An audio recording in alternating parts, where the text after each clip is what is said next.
তো এই এত গরমে আমি বাড়ির আশেপাশের ব্রাইড ছেড়ে যাচ্ছি এত দূরে লোকেশনে ব্রাইড সাজাতে। তো হ্যালো এভরিওয়ান, আমি তোমাদের সকলের প্রিয় মেকআপ আর্টিস্ট রানী। তো সেদিন আমার লোকেশন ছিল চাম্পাশড়ি। আমি দুপুরবেলার দিকে বেরিয়ে পড়ি, কারণ যেতে একটু টাইম লাগবে, আর রাস্তাঘাটের ব্যাপার তো বলা যায় না। আমি আমার টাইমের থেকে আধা ঘন্টা লেটে পৌঁছানোর পরেও দেখি আমার ব্রাইড এখনও রিচুয়ালস করছে। তো এটা ছিল আমার একটা মুসলিম ব্রাইড।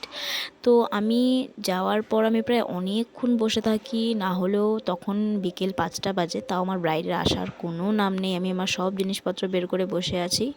6টার সময় আমার ব্রাইড এসে বসে এবং বলে আমাকে 1 ঘন্টার মধ্যে যেরকম পারো তুমি সেরকম করে দাও, আমার 7টার সময় লগ্ন, তাহলে কিভাবে হবে বলো। তো যাই হোক, এরকম সিচুয়েশনে আমি অনেকবারই পড়েছি, বরাবরই এরকম সিচুয়েশনই ব্রাইডরা ক্রিয়েট করে মেকআপ আর্টিস্টদের সাথে। তো এটা হচ্ছে ফুল বেস্টটা হয়ে গেছে।